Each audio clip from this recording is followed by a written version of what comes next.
ఆ వెళ్ళిపోయినటువంటి స్థితిని వీళ్ళందరూ చూశారు.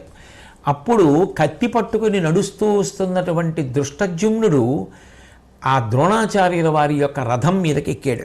ఎక్కి అరదముపైకి దాటి కుపితాత్మత ద్రోణు శవంబు కేశముల్ కరమున బెట్టమర్చికొని ఖడ్గహతిన్ మెడ త్రుంచి వైచె సత్వరముగా మాను మాను మను వాక్యముతో నరుడేగా తప్పు సుమ్మురాయనీ ధర్మజుండు దివిముట్టు నిలుంగున బిట్టదల్పగన్. ఆ వచ్చినటువంటి దృష్టజుమ్నుడు ద్రోణాచార్యుల వారి యొక్క రథం మీదకెళ్ళి అప్పటికే ఆయన శరీరాన్ని వదిలిపెట్టి యోగ మార్గంలో పరబ్రహ్మం ఉండేటటువంటి స్థానం వైపుకు వెళ్ళిపోయారు. ఆ ద్రోణుడి యొక్క తల వెంట్రుకలు ఒక చేత్తో గట్టిగా పట్టుకుని ఖడ్గం పైకెత్తి ఆ ద్రోణుడి యొక్క కంఠాన్ని నరికేయడానికి సిద్ధపడుతున్నాడు. అర్జునుడు వద్దు వద్దు వద్దు అని ఒక పక్క అరుస్తూ పరిగెత్తుకొస్తున్నాడు. తప్పు సుమా, ఇటువంటి పని చెయ్యకూడదు అని చెప్పి ధర్మరాజు గారు అరుస్తూ పరిగెత్తుకొస్తున్నాడు. అలా చెయ్యకు, ఆగు ఆగు ఆగు అంటూ అర్జునుడు పరిగెత్తుకొస్తున్నాడు. అయినా కూడా వినకుండా క్రోధావేశంతో ఆ దృష్టజుమ్నుడు ఆ ద్రోణాచార్యుల వారి యొక్క మెడ తరిగేసి ఆ శిరస్సుని కౌరవులు యుద్ధం చేస్తున్న వైపుకు విసిరేశాడు. విసిరేస్తే ఆయన శరీరం ఆ రథంలోంచి డుళ్ళి భూమి మీద పడిపోయింది. ఈ విధంగా పడిపోగానే అక్కడ ఉన్నటువంటి ఆ వీరులందరూ చూశారు. దుర్యోధనుడు, దుశ్శాసనుడు, కర్ణుడు, కృపాచార్యుడు మొదలైన వాళ్ళందరూ చూసి సాక్షాత్తు ద్రోణుడే సంహరింపబడ్డాడు, ఇక మనకేది దిక్కు అని, మనం ఇంకా వీళ్లతో యుద్ధం ఏం చేస్తామని ఎవరి రథాలు వాళ్ళు తీసుకొని వెనక్కి తిరిగి పారిపోతున్నారు. ఆ పారిపోతున్నటువంటి సమయంలో రాజులను అనుగమించి మిగిలినటువంటి సైన్యం అంతా కూడా పరిగెత్తి పారిపోతోంది. ఆ పారిపోతున్నప్పుడు దుర్యోధనుడికి అశ్వత్థామ కనబడ్డాడు. ఆ అశ్వత్థామ ఏమిటి సైన్యం అంతా వెనక్కి తిరిగి పారిపోతోంది, దుర్యోధనుడు, కర్ణుడు వీళ్ళందరూ కూడా వెనక్కి తిరిగి పారిపోయి చేస్తున్నారు, ఏ ఉపద్రవం సంభవించింది అని ఆ దుర్యోధనుణ్ణి ఉద్దేశించి బలములిదియే వినలుగడ పారచొచ్చే కర్ణ కృప ముఖ్యులీటికి గలగి లేట మొగము వడిరి ఏల నీవును మున్నువోలే నిలువరింపంగ తగియడు నిలువలేవా. ఓ దుర్యోధన, ఏమిటి నువ్వు పారిపోయి చేస్తున్నావు, కర్ణుడు పారిపోయి చేస్తున్నాడు, కృపాచార్యుల వారు పారిపోయి చేస్తున్నారు, సైన్యం అంతా పారిపోతోంది, నువ్వు ధైర్యంగా యుద్ధంలో నిలబడి పూర్వం యుద్ధం చేసేవాడివి కదా, అటువంటి వాడివి ఇంతమంది కలిసి ఎందుకు వచ్చేస్తున్నారని అడిగాడు. అడిగితే దుర్యోధనుడు అశ్వత్థామ వంక చూశాడు. మీ తండ్రి గారు మరణించారు అనేటటువంటి మాట చెప్పలేకపోయాడు. కంఠం గాద్గదికమైపోయి నోట మాట రాక మౌనంగా ఉండిపోయాడు. అప్పుడు కృపాచార్యుల వారు చెప్పారు, మీ తండ్రి అయినటువంటి ద్రోణాచార్యుల వారు విజృంభించి పాండవ సైన్యాన్నంతటినీ కూడా పొగరణిగిపోయేటట్టుగా గొప్పగా నిహతుల్ని చేశాడు. దానితో భీముడు అశ్వత్థామ చనిపోయాడు అన్నమాట అన్నాడు. నిజానికి అశ్వత్థామ అనబడేటటువంటి ఏనుగు చనిపోయింది. ద్రోణాచార్యుడు తన కుమారుడే మరణించాడా అన్న విషయాన్ని నిర్ధారణ చేసుకోవడానికి ఆ విషయాన్ని ధర్మరాజును అడిగాడు. కానీ ధర్మరాజు మాత్రం ద్రోణాచార్యుల వారికి వినపడేటట్టుగా అశ్వత్థామ చావడం యథార్థమని అర్థమయ్యేటట్టుగా చెప్పాడు. అది నిజానికి అశ్వత్థామ అనబడేటటువంటి గజం ఏనుగు చచ్చిపోయింది అన్నది దృష్టిలో పెట్టుకున్నా ద్రోణుడికి వినపడినప్పుడు అర్థమైనప్పుడు మాత్రం ద్రోణుడి యొక్క కుమారుడు మరణించాడని అర్థమయ్యేటట్టుగానే చెప్పాడు. దానితో ద్రోణాచార్యుడు ఉత్సాహమంతా అణిగిపోయి ఆయన శస్త్రపరిత్యాగం చేశాడు. ఆ సమయంలో ఈ దృష్టజుమ్నుడు అర్జునుడు ధర్మరాజు వద్దు వద్దంటున్న రథం మీదకి వెళ్ళి కత్తితో మీ తండ్రి యొక్క కంఠాన్ని కోసేశాడు. దానితో ద్రోణాచార్యుల వారు మరణించారు. ఈ కుతంత్రాన్నంతటినీ పండినటువంటి వాడు మాత్రం శ్రీకృష్ణ పరమాత్మయే అని నా అనుమానం అని కృపాచార్యుడు ఆ అశ్వత్థామతో చెప్పాడు. చెప్పగానే అశ్వత్థామకి ఎక్కడ లేని ఆగ్రహం ఆవేశం కలిగి యుద్ధం అన్న తర్వాత మరణములు ఉండవు అని నేను అంటలేదు, ఎంతటి వారు కూడా ఒరిగిపోతుంటారు, కానీ అంతటి మహానుభావుడైనటువంటి మా తండ్రిని ఒక అనామకుడు ఈ విధంగా జుట్టు పట్టుకుని కంఠం కోసి చంపడం అనేటటువంటిది సహించరానిది. అలా చంపుతున్నప్పుడు దివ్యాస్త్రములు కలిగినటువంటి వాడు ఆయనకి కుమారుడు ఒకడు ఉన్నాడు, వాడు పగ తీర్చుకుంటాడని గుర్తు రాలేదా? ఇది నాకు చాలా సహించలేనటువంటి విషయంగా ఉంది. అంటే నా పౌరుష ప్రతాపాలని అవమానించినట్లే కదా. దీనికి అంతటికీ కారణం ఆ ధర్మరాజే. ఎందుకంటే అసలు మా తండ్రికి సత్యం విషయంలో భ్రాంతిని కల్పించి కొంత వినపడేటట్టు కొంత వినపడకుండా ఉండేటట్టు మాట్లాడి కుమారుడు మరణించాడనేటటువంటి బాధతో ఆయన శస్త్ర సన్యాసం చేసేటట్టుగా చేశాడు అని వెంటనే అశ్వత్థామ ప్రతిజ్ఞ చేశాడు.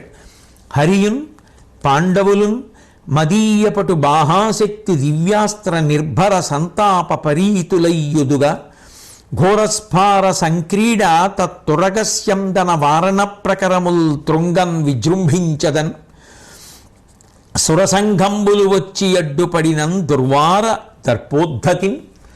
నేను విజృంభించి వేసేటటువంటి దివ్యమైనటువంటి అస్త్రముల యొక్క శక్తి వలన ఇవాళ కృష్ణార్జునులు కూడా యుద్ధభూమిలో తట్టుకోలేకపోయేటట్టు, పాండవులందరూ కూడా యుద్ధభూమిని విడిచిపెట్టేసేటట్టు, ఏనుగులు గుర్రాలు మొదలైనటువంటివన్నీ కూడా విశేష సంఖ్యలో మరణించేటట్టు పరమ భయంకరమైనటువంటి యుద్ధం చేస్తాను, నా దగ్గర దివ్యాస్త్రములు ఉన్నాయి అని చెప్పి దుర్యోధనుడి వంక తిరిగి, మా తండ్రి శ్రీమన్నారాయణుణ్ణి ఉపాసించి ఆయన వలన ఒక దివ్యాస్త్రమును పొందాడు. దాని పేరు నారాయణాస్త్రం. ఆ దివ్యాస్త్రానికి అవధి లేదు. అది శత్రు నిర్మూలనంలో పరమాద్భుతంగా పనిచేస్తుంది. దాని దగ్గర ఉన్నటువంటి గొప్పతనం ఏమిటంటే, వీళ్ళు వజ్జులు వీళ్ళని చంపవచ్చు, వీళ్ళు అవధ్యులు వీళ్ళని చంపడం కుదరదు అన్న భేదం దానికి లేదు. అది ఎవరినైనా చంపేస్తుంది. అంత శక్తి కలిగినటువంటి అస్త్రం ఎంతమందినైనా చంపేస్తుంది. కాబట్టి అంత గొప్ప అస్త్రం నా దగ్గర ఉంది. కాబట్టి మా నాన్నగారిని వాళ్ళందరూ కలిపి అట్లా చంపారు కాబట్టి నేను ఆ అస్త్రాన్ని ప్రయోగిస్తాను ఇప్పుడు. దాని వలన పాండవ సైన్యం అంతా కూడా నిశ్శేషమైపోతుంది అని చెబితే దుర్యోధనుడు చాలా సంతోషాన్ని పొంది మళ్ళీ శంఖాలు పూరించుకుంటూ వాళ్ళందరూ కూడా యుద్ధానికి తిరిగి వస్తున్నారు. ఆ సమయంలో ధర్మరాజు ఆశ్చర్యపోయాడు. ఇది ఇప్పుడే కదా ద్రోణుడు నిహతుడయ్యాడు, ఇప్పుడే కదా అందరు అటువైపు పారిపోయారు, పారిపోయిన వాళ్ళు మళ్ళీ ఏ ఉత్సాహాన్ని చూసుకుని ఇంత గొప్పగా శంఖాలు పూరించుకుంటూ యుద్ధానికి వస్తున్నారు అని ఆ ధర్మరాజు గారు అర్జునుడితో ఈ ప్రశ్న వేసి ప్రస్తావన చేస్తే అర్జునుడు ధర్మరాజుతో మాట్లాడుతూ అన్నాడు, అంతమంది ఉత్సాహంతో వస్తున్నారు అంటే ఒక్కటే కారణం. ఎందుకని అంటే ద్రోణాచార్యుల వారు మరణించారనేటటువంటి వార్త ఆయన కుమారుడైనటువంటి అశ్వత్థామకి తెలిసింది. అశ్వత్థామ సామాన్యుడైనటువంటి వ్యక్తి కాడు, దివ్యమైనటువంటి అస్త్ర సంపద కలిగినటువంటి వాడు. దానిని మించి బాహుబలం, అతిమానుషమైనటువంటి పరాక్రమము కలిగినటువంటి వాడు. అటువంటి వాడు తండ్రి మరణానికి ప్రతీకారం తీర్చుకునేటటువంటి ప్రయత్నం చేస్తాడు. అసలు ఆ అశ్వత్థామ అన్న పేరు తండ్రి అయినటువంటి ద్రోణాచార్యుల వారు పెట్టినటువంటి పేరు కూడా కాదు. అతని యొక్క పుట్టుకయే చాలా ఆశ్చర్యకరమైన పుట్టుక అంటూ అర్జునుడు ధర్మరాజుతో మాట్లాడుతూ, జన్మవేళనయాతడు చైశ్రవంబు భంగి హేషించె పృథివి కంపంబునొంద అప్పుడు అతనికి అశ్వత్థామాయని యొనర్చె పేరు జనములు వినన శరీరవాణి. ఆ పిల్లవాడు పుట్టినప్పుడు దేవేంద్రుడి యొక్క గుర్రం ఉచ్చైశ్రవం ఎలా సకిలిస్తుందో అలా అరిచాడు. ఆ అరుపు విన్నటువంటి అశరీరవాణి ఆ పిల్లవాడికి అశ్వత్థామ అని పేరు పెట్టింది. కాబట్టి అది అందరూ తల్లిదండ్రులు లౌకికంగా తమ బిడ్డలకు పేరు పెట్టినట్టుగా పెట్టినటువంటి పేరు కాదు. అశ్వత్థామ అన్న పేరు పుట్టుకలోనే అంత విచిత్ర చేష్టితం వల్ల వచ్చినటువంటి పేరు అని అంటూ అర్జునుడు ధర్మరాజుతో అన్నాడు, అనగా నిన్ను శిష్యుడును ధార్మికుండు సత్యవ్రతుండునని మహాదరముననడిగే నీవు ధర్మహానికి నోర్చిన గురుడు నిశ్చయించే కొడుకు చావు. అన్నయ్య, నేను ఒక్క మాట చెప్తాను. గురువుగారు తన కుమారుడు నిజంగా మరణించాడా మరణించలేదా అని నిర్ణయించుకోవలసి వస్తే నిన్ను అడిగాడు. ఎందుకు అడిగాడు? ఒకటి, నువ్వు శిష్యుడివి కాబట్టి గురువుని వంచన చెయ్యవనుకున్నాడు. 2, ధార్మికుడివి, ధర్మం తప్పవు కాబట్టి నువ్వు అసత్యం ఆడవనుకున్నాడు. సత్యవ్రతుండవు, అసత్యం ఆడకుండా ఎప్పుడూ సత్యము పలికేటటువంటి వాడివి కాబట్టి నువ్వు చెప్పేటటువంటి మాట నమ్మవచ్చు అని గురువైనటువంటి ద్రోణుడు నిశ్చయం చేసుకున్నాడు. అటువంటి వాడివి చెప్పకూడని మాట చెప్పావే, అసత్యం పలికావే, దానివల్ల గురువు తన కుమారుడు మరణించాడు అని అనుకున్నాడే. చలమగొని ఇట్లు వడయగవలయుని రాజ్యంబు దీని వచ్చిన కలిమిం కలుగునే పెంపు పేరును విలియైతిమి లోకమునకు వేయును నేలా. అన్నయ్య, ఇలా వంచన చేసి మోసగించి గురువుని చంపి సంపాదించుకున్నటువంటి రాజ్యం మనకి ఏ విధంగా గౌరవాన్ని తీసుకొస్తుంది? నిజానికి నువ్వు చేసినటువంటి పని వల్ల మనందరం కూడా గౌరవాన్ని కోల్పోయాం అని, ఓ ధర్మరాజా, నువ్వు ఇలా చెయ్యకుండా ఉంటే బాగుండేది. నువ్వే కాదు, ఆ దృష్టజ్యుమ్నుడు కూడా గురువుగారి యొక్క కేశగ్రహణం చేసి జుత్తు పట్టుకొని కంఠం తరిగేస్తున్నప్పుడు వద్దు వద్దు ఆపు ఆపు అని నేను అరుస్తూ పరిగెత్తాను. అయినా కూడా ఆ దృష్టజ్యుమ్నుడు కూడా వినలేదు. వినకుండా ఆయన కంఠం కోసేశాడు. ఇంత ధర్మహాని జరుగుతుంటే కొడుకైనటువంటి అశ్వత్థామ ఎలా ఓరుస్తాడు? అందుకని దృష్టజ్యుమ్నుడి మీద దాడికి రాకుండా ఉంటాడా అన్నాడు. అంటే అక్కడే ఉండి వింటున్నటువంటి భీముడు అర్జునుడితో మాట్లాడుతూ అన్నాడు, అడవల నుండు తాపసుల ఎట్టుల పల్కెదు రజనీతి ఇట్టొడబడి చేయవచ్చి వధకొల్లమి ఒప్పుని ధర్మనిష్ట ఎక్కడ కలదు ఆ సభన్ ద్రుపదకన్యక పాటున కిట్టి వెన్నియున్ గడుకొని చేసినన్ మనల కల్మషమొందగా నిరదర్జున. ఏమిటి మాట్లాడుతున్నావు అర్జున? నువ్వు ఏదో అరణ్యాల్లో తపస్సు చేసుకుని ముక్కు మూసుకొని కూర్చునేటటువంటి తాపసులు ఎలా మాట్లాడుతున్నారో అలా మాట్లాడుతున్నావు. యుద్ధానికి వచ్చిన తరువాత గెలిచి తీరాలి. ఆ గెలుపు కోసం అనేక మార్గాలు ఉంటాయి. ఇక మనం ఏదో అధర్మం చేశాం, అబద్ధం ఆడావు అంటున్నావు. మరి ఈ ధర్మాలన్నీ వాళ్ళకి వర్తించవా? ఒకానొక సమయంలో కపటద్యూతం ఆడి మనల్ని మోసగించలేదా? పోని మన మీద అసూయ. ద్రౌపదీదేవి ఏం చేసింది?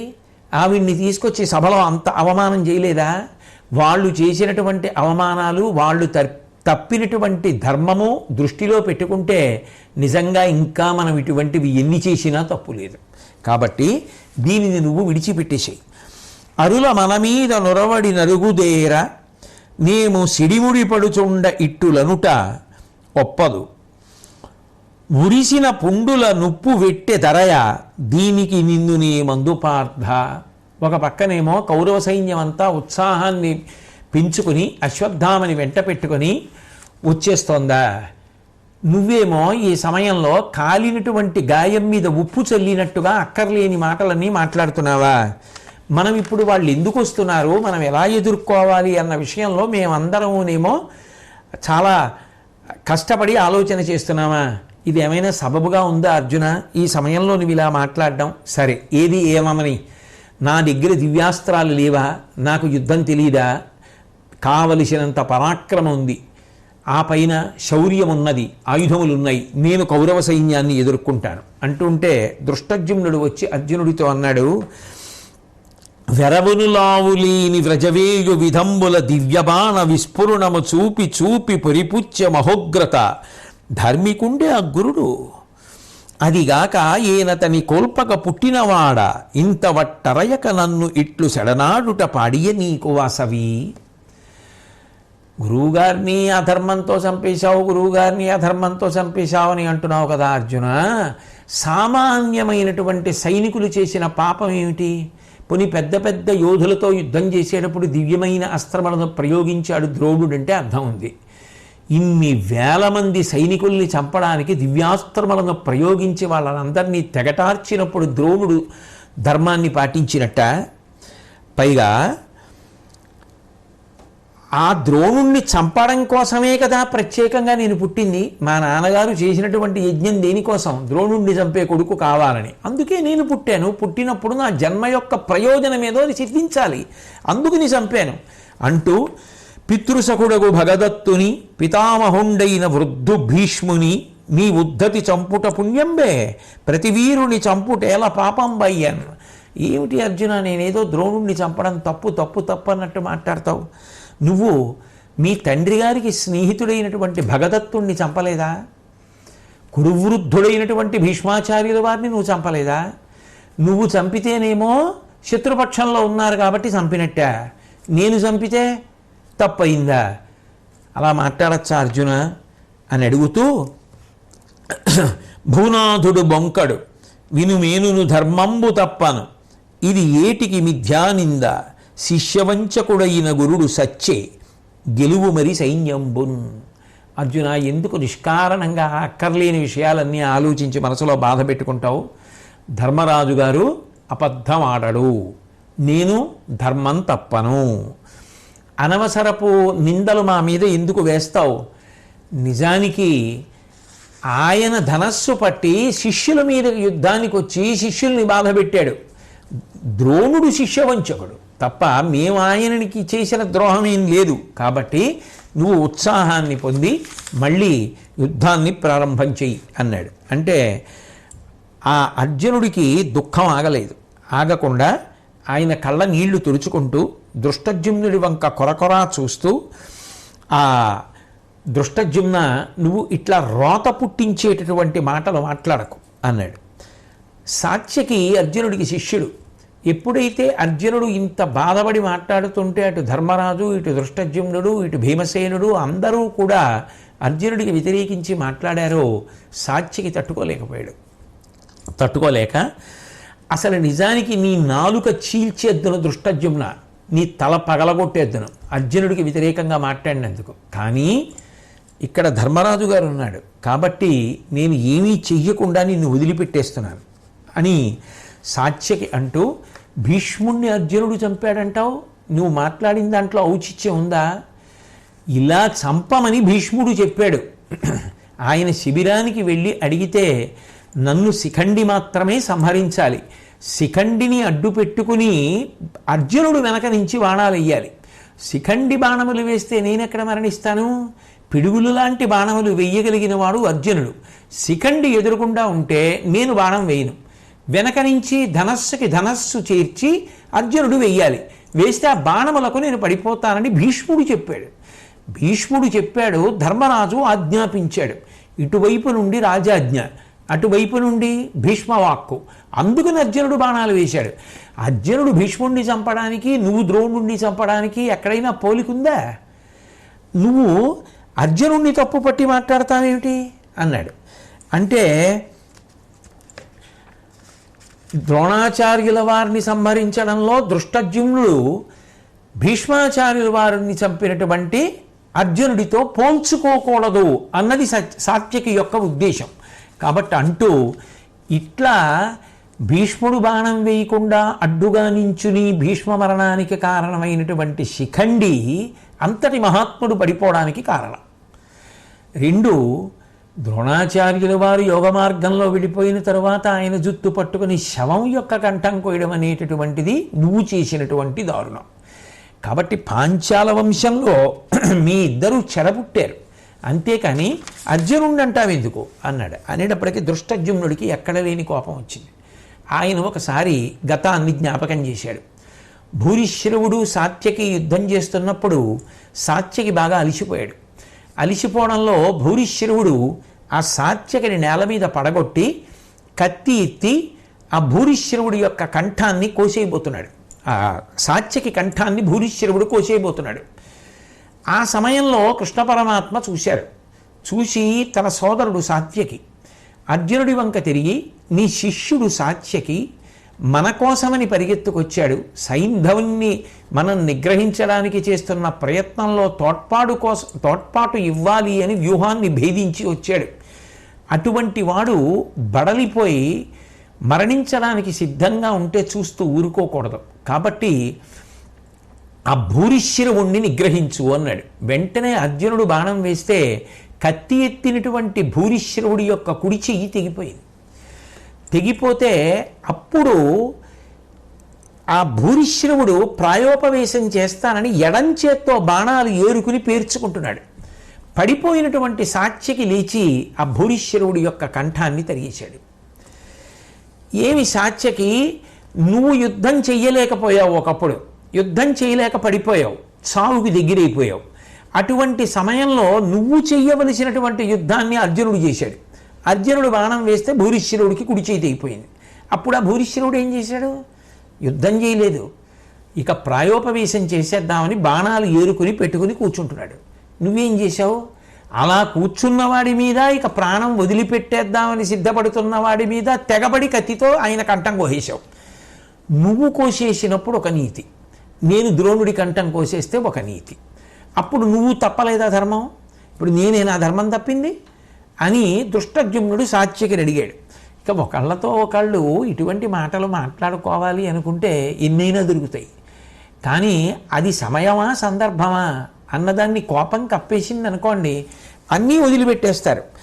ఇక ఇలా అంటూ ధృష్టద్యుమ్నుడు అన్నాడు సాత్యకి, ఎందుకు ఇవన్నీ తలుచుకోవడం ఎందుకు, దెబ్బలాడుకోవడం ఎందుకు, వదిలిపెట్టేసేయి. అవతల సైన్యం దగ్గరికి వచ్చేస్తోంది, కౌరవులు విజృంభిస్తున్నారు, అందరం కలిసి వాళ్లతో పోరాడదాం రమ్మన్నాడు. రమ్మంటే ఆ సాత్యకి మాత్రం కళ్ళు ఎర్రబడిపోయి ఇవాళ ధృష్టద్యుమ్నుడి సంగతి తేల్చేస్తానని చెప్పి రథం దిగి పరిగెత్తుకుంటూ ఆ ధృష్టద్యుమ్నుడి మీద పడిపోవడానికి వెళ్ళిపోతుంటే ఆ సమయంలో కృష్ణ పరమాత్మ చూచి సైగ చేస్తే భీముడు వెళ్ళి ఆ సాత్యకిని గట్టిగా పట్టుకున్నాడు, ధృష్టద్యుమ్నుడి మీద వెళ్లకుండా. గబగబా సహదేవుడు వచ్చి సాత్యకితో అన్నాడు, మీరు యాదవులు కానీ పాంచాలురు కానీ పాండవులు కానీ ముగ్గురు కలిసి యుద్ధంలో విజయం సాధించాలని కదా మనం ప్రయత్నం ప్రారంభం చేశాం.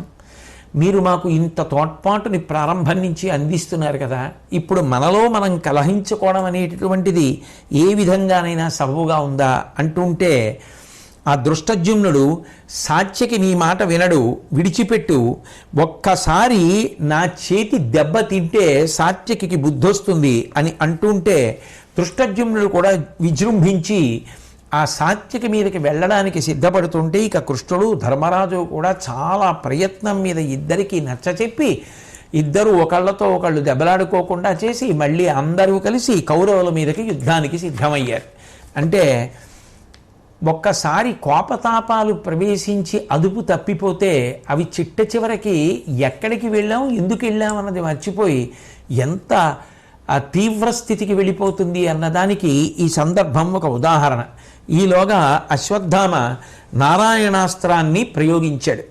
దాని వలన ధరణీచక్రము దిర్దిరందిరిగి మార్తాండు కుంఠీభవత్ కిరణుండయ్యే దిశావితానము వడంకెన్ మిన్నగిర్చెన్ మహీధర సంతానము లోలి గ్రక్కదలే ఉద్భ్రాంతంబులై అంబుధుల్ వరలిన్ గట్టుల మీద పిట్టపిడుగుల్ రోసెన్ మహోదగ్రతన్. ఆ నారాయణాస్త్రాన్ని ప్రయోగించినప్పుడు పంచభూతములలో కూడా భయంకరమైనటువంటి ప్రకంపనలు వచ్చాయి. భూమి అంతా కూడా చాలా తీవ్రమైనటువంటి ఉద్విగ్నతతో గిరగిరా తిరిగిపోయింది. సూర్యుడు తన యొక్క తేజస్సుని కోల్పోయాడు, దిక్కులన్నీ ఉనికిపోయాయి, ఆ ఆకాశం అదిరిపోయింది. మహీధర సంతానము లోలి గ్రక్కదలి, పర్వతములన్నీ కూడా సంక్షోభాన్ని పొందాయి. సముద్రములు చెలియేలికట్లను దాటిపోయి కెరటములు వచ్చి ప్రవహించాయి. పెద్ద పెద్ద పిడుగులు పడుతున్నటువంటి చప్పుళ్ళు వచ్చాయి. ఆ నారాయణాస్త్రాన్ని ప్రయోగిస్తే అందులోంచి అర్ధచంద్రాకారపు బాణాలు, నారాచ బాణాలు, క్షురాలు అనబడేటటువంటి బాణాలు, భల్ల బాణాలు, ఖడ్గాలు ఎన్నో బయలుదేరి ఆకాశంలోంచి వర్షం కింద వచ్చి పడిపోతుంటే పాండవ సైన్యం అంతా కూడా దెబ్బతింటోంది. అయినా కృష్ణార్జునులిద్దరూ కూడా మిన్నకుండి ఏమీ మాట్లాడకుండా నిలబడ్డారు. నిలబడితే ధర్మరాజు గారికి కోపం వచ్చింది. ఎందుకని అంటే బహుశः అందరూ కలిపి అర్జునుడిని వ్యతిరేకించారు కాబట్టి అర్జునుడికి కోపం వచ్చి ఆ అశ్వత్థామ వేసిన నారాయణాస్త్రాన్ని ఉపసంహరించడం మానేశాడు. దాని మీద ఏ అస్త్రాన్ని ప్రయోగించట్లేదు. కృష్ణుడు కూడా మిన్నకున్నాడు. కాబట్టి మీరు మాటలు చెప్పడం కాదు, ఇప్పుడు చెయ్యండి యుద్ధం అంటున్నాడేమో అన్న భావన ధర్మరాజు గారికి కలిగి ఉంటుంది. అందుకని ఆయన అన్నాడు, ఆ సభ పాంచాలిగా శిశేయగనుపేక్షకుడై చూచే పెక్కెండ్ర కూర్చికొని బాలునభిమన్యు కూల్చే ఇంచుకవడి ఆగిన అర్జునుడగ్ని చొచ్చునను వగా మనలనా తనికి తోడ్పడ బోవ నీకాగి నెమ్మి ఇట్టి ధర్మపరుడైన కలచ సంభవుతోడ సరివచ్చుటుచితంబే ఈ వచ్చు ఉజ్వలాగ్నివలని కరిగెద మీరు మీ వాహినులను పారిపొండెక్కడేని ఆ పార్థు కోర్కి అంత సఫలత పొందెడు, అచ్యుతుండు నిట్లు తనకు రుచించతా నట్లు చేయు. ధర్మరాజు అన్నాడు, ఏదో ద్రోణాచార్యుల వారి పట్ల మనం చాలా అనౌచిత్యంతో ప్రవర్తించామని కదా అర్జునుడు ఇంత కోప్పడుతున్నాడు, ఇంత బాధగా ఉన్నాడు. అందుకే కదా నారాయణాస్త్రాన్ని అశ్వత్థామ ప్రయోగించిన పాండవ సైన్యం అంతా కాకావికలైపోతున్నా, అతలాకుతలమైపోతున్నా పట్టించుకోకుండా నిలబడిపోయాడు అని అంటూ మనసులో అనుకుంటూ, ఆనాడు ద్రౌపదీదేవిని సభలో అవమానపరుస్తుంటే ఎంతమాత్రం పట్టించుకోలేనటువంటి ఆ ద్రోణాచార్యుల వారు చాలా ధర్మాత్ముడా. ద్రౌపదీదేవి సభను ఉద్దేశించి పెద్దలను ఉద్దేశించి అడిగినటువంటి ప్రశ్నలకి పల్లెత్తు మాట కూడా ఎత్తి జవాబు చెప్పనటువంటి ద్రోణుడు ధర్మాత్ముడా. చిన్న పిల్లవాడైనటువంటి అభిమన్యుడి యొక్క విజృంభణాన్ని యుద్ధంలో తట్టుకోలేక అందరూ కలిసి చుట్టూ చేరి కపట బుద్ధితో అభిమన్యుణ్ణి సంహరించడానికి మార్గదర్శనం చేసినటువంటి ద్రోణాచార్యుడు ధర్మాత్ముడా. మరికొంతసేపు ఆగితే ఎక్కడ సూర్యాస్తమయమైపోతుందో, ఎక్కడ ప్రతిజ్ఞాభంగం అయిపోతుందో, ఎక్కడ అర్జునుడు అగ్ని ప్రవేశం చేసేస్తాడో అని భయపడి మనందరం కూడా పద్మవ్యూహంలోకి వెళ్ళడానికి ఆ ప్రయత్నం చేస్తుంటే వెళ్లకుండా మనని అడ్డుపెట్టి అర్జునుడికి అంత కష్టం కలిగితే మనమంత బాధపడుతుంటే చూస్తూ ఊరుకుని మనతో యుద్ధం చేసినటువంటి ద్రోణుడు ధర్మాత్ముడా.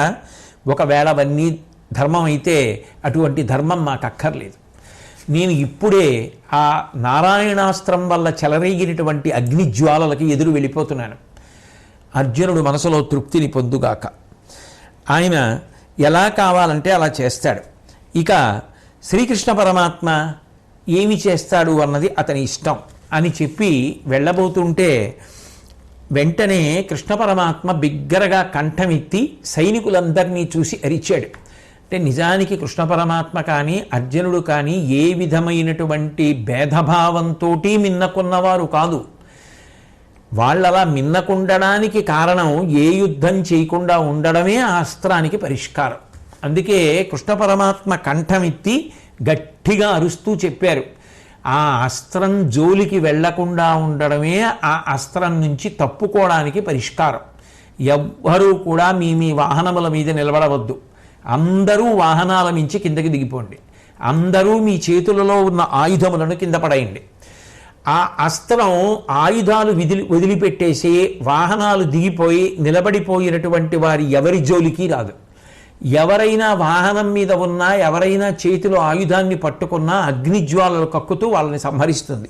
కాబట్టి మీ అందరూ కూడా అలా నిలబడండి అన్నాడు. అనగానే అందరూ కూడా ఆయుధములను విడిచిపెట్టేశారు, వాహనాలు దిగిపోయారు. వెంటనే ఆ నారాయణాస్త్రం ఏమీ చేయకుండా ఆగిపోయింది. అర్జునుడు దాని మీద వారుణాస్త్రాన్ని ప్రయోగించాడు. కొంతవరకు దాని తేజస్సు తగ్గింది.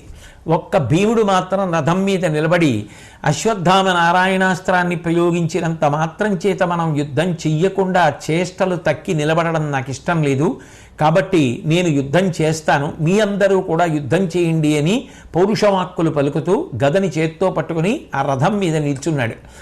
వెంటనే ఆ నారాయణాస్త్రం అగ్నిజ్వాలలు కక్కుతూ భీముడి వైపుకి రావడం మొదలుపెట్టింది. కృష్ణార్జునుడు ఎంత చెప్పినా భీముడు వినలేదు.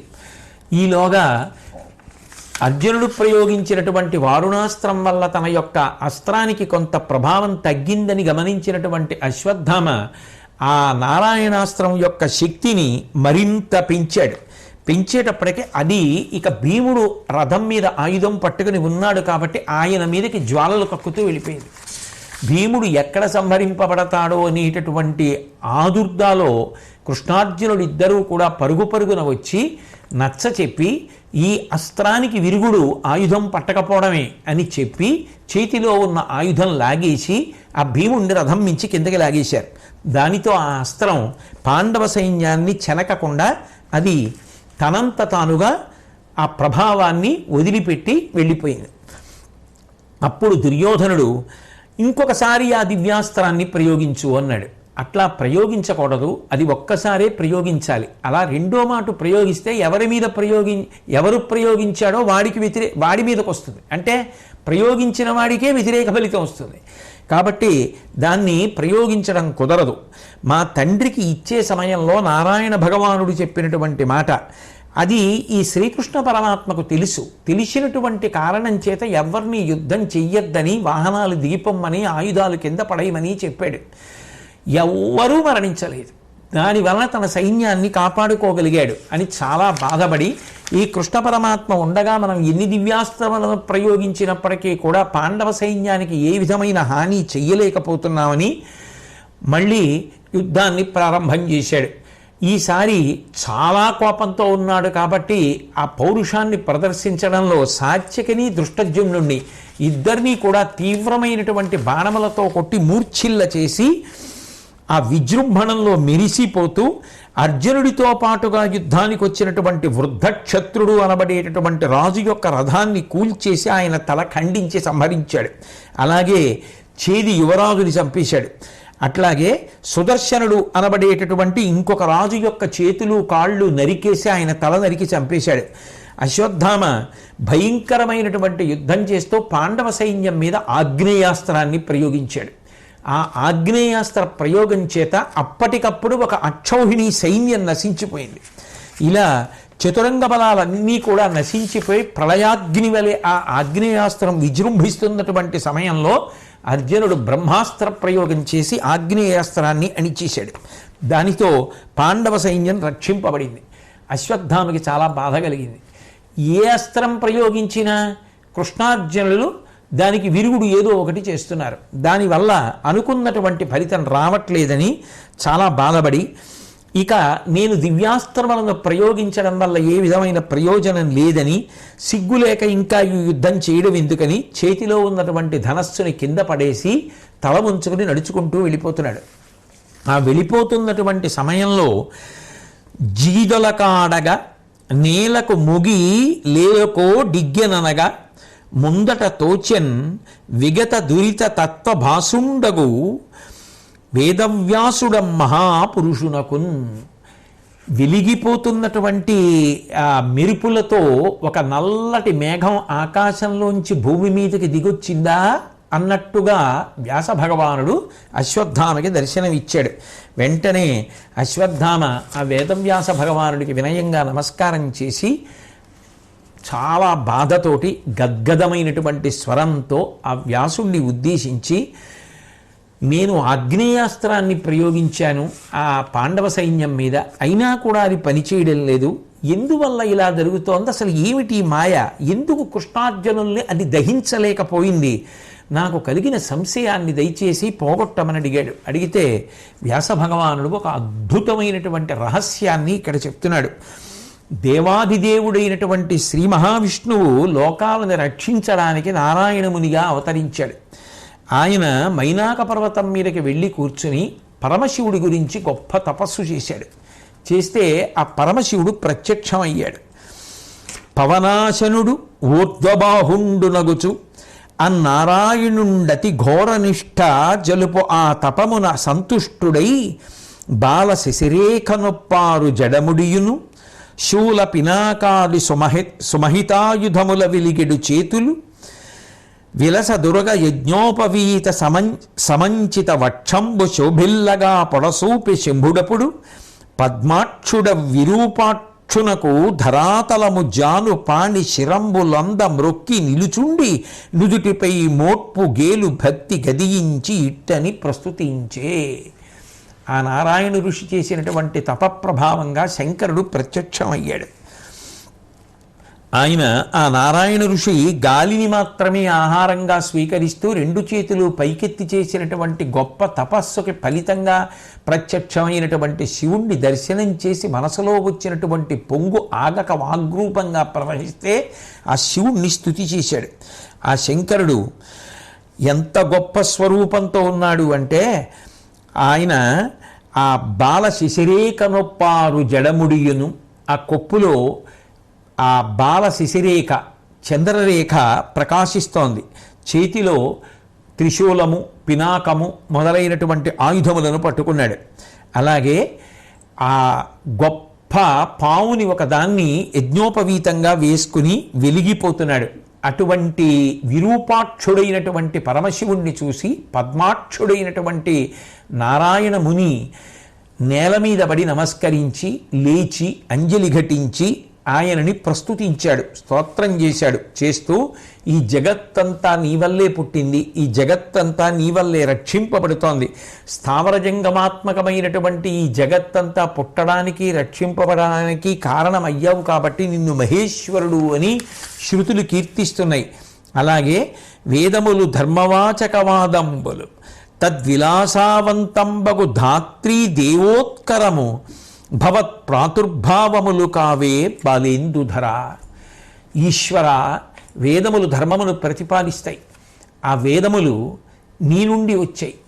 అట్లాగే ఆ వేదములను బాగా చదువుకొని స్మృతిలో ఉంచుకొని ఆ ధర్మాన్ని చెప్పేటటువంటి వారు, ఆ వేదమునందు నిష్ణాతులైన వాళ్ళు, వేదాన్ని బాగా చదువుకున్న వాళ్ళు, ఎప్పుడూ వేదాన్ని పలికేటటువంటి బ్రాహ్మణులు ఎవరైతే ఉన్నారో వాళ్ళు నీ రూపంగా నీ నుండి సంభవించినటువంటి వారే కదా అని చెప్పి ఆ ధర్మమునకు ఉన్నటువంటి విలువ, ఆ ధర్మము యొక్క ప్రమాణమును చెప్పకపోతే తెలుసుకుని ఆచరించడం కుదరదు కదా.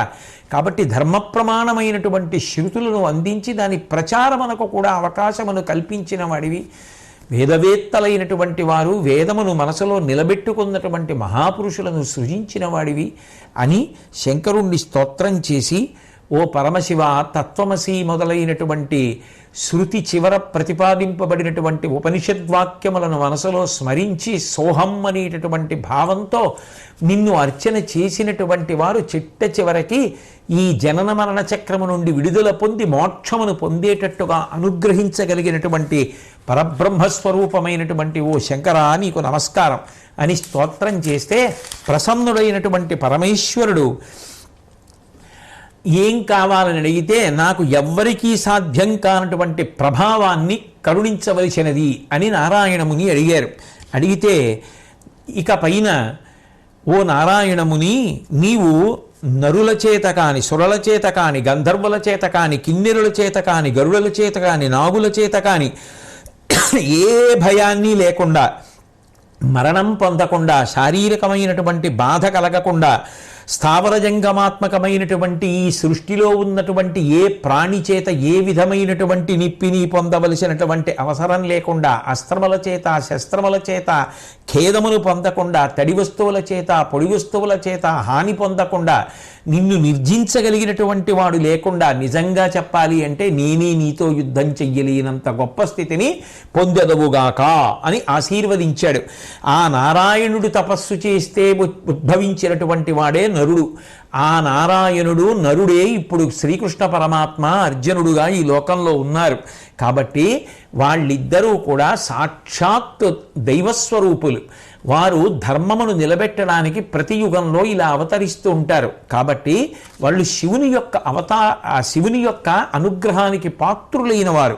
అన్నింటినీ మించి మీకు ఇంకొక పెద్ద రహస్యం చెప్తాను. శుభ్రమగు మృత్తిక సురుచిరంపు ప్రతిమ కావించుకొని అందు పరము నావహించి పూజా విశేషంబులెల్ల చేసి నీవు దులుమేన గొలిచితి నిష్టతోడా. అశ్వత్థామ, నువ్వు కూడా కారణజన్ముడివే, నువ్వు కూడా చాలా ప్రభావం కలిగిన వాడివి. నువ్వు గత జన్మలలో మట్టితోటి పరమశివుడి యొక్క మూర్తిని తయారు చేసుకున్నావు.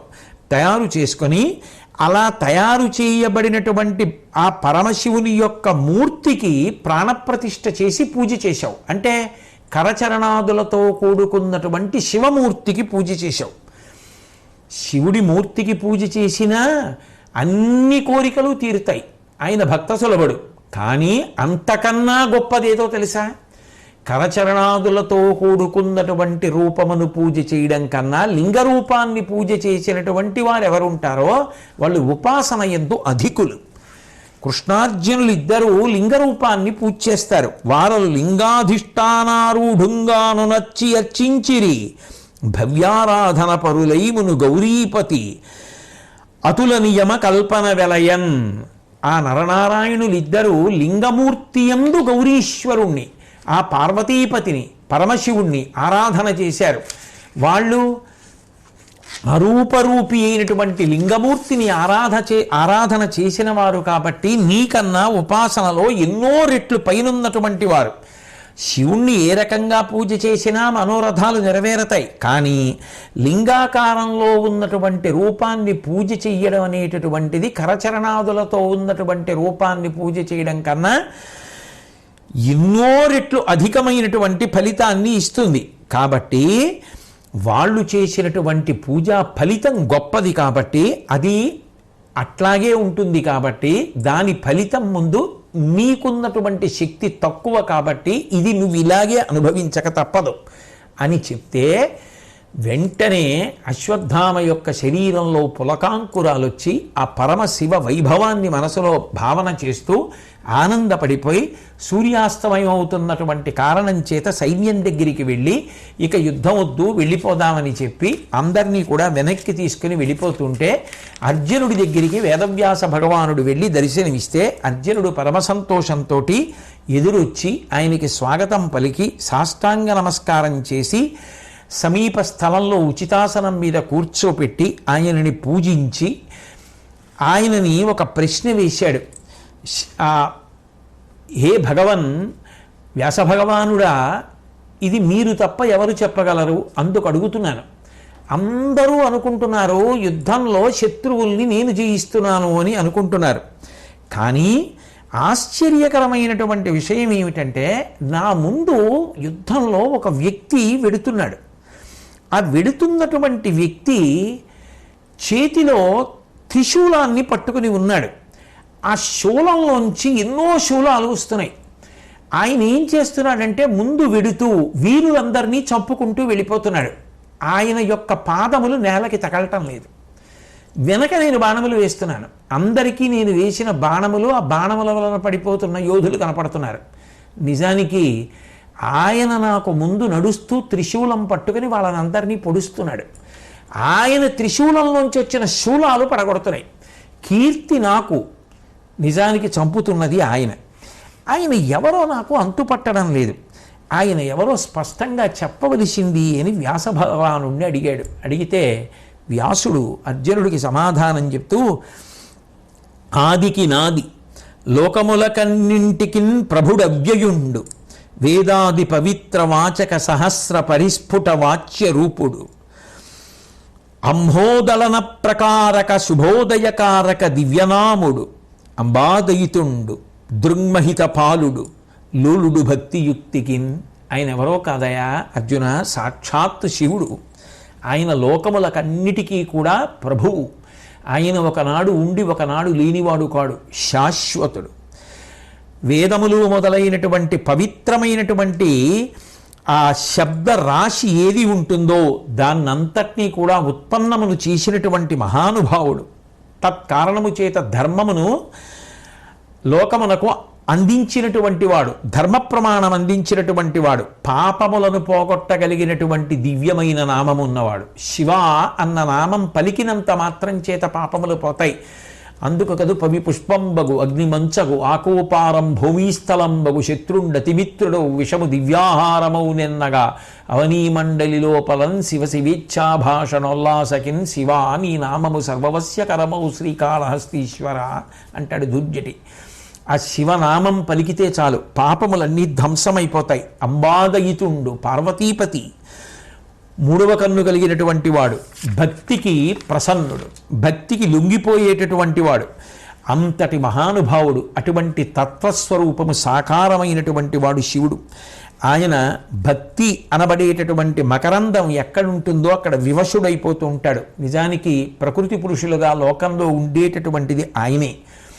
మనమందరం కూడా సుఖాలు పొందడానికి ఏ భోగ సంబంధమైనటువంటి వస్తువులను ఆశ్రయిస్తూ ఉంటామో అవన్నీ ఆయన సృష్టి వలన వచ్చినవి. అందుకే ఆయనకి ఇక మళ్ళీ ఈ విషయ ప్రపంచంతో వీటి సుఖాలతోటి ఏ విధమైన తాదాత్మ్యత లేకుండా ఆత్మారాముడై తనలో తాను రమించేటటువంటి లక్షణం ఉన్నవాడు.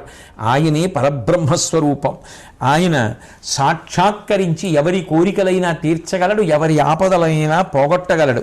అటువంటి శంకరుడు మహానుభావుడు నీలగళుండు, శంకరుడు, నిత్యుడు, సత్యస్వరూపుడు, ఉజ్వలత్కాల మహానల ప్రశమక ప్రచురామృత వృష్టి విస్ఫురద్బాల మృగాంక శేఖరుడు, దైత్యకుల ప్రవిదారణా క్రియాలోల పరశ్వధుండు, సకలుండమలుండు, ప్రియుండు శాంతికిన్.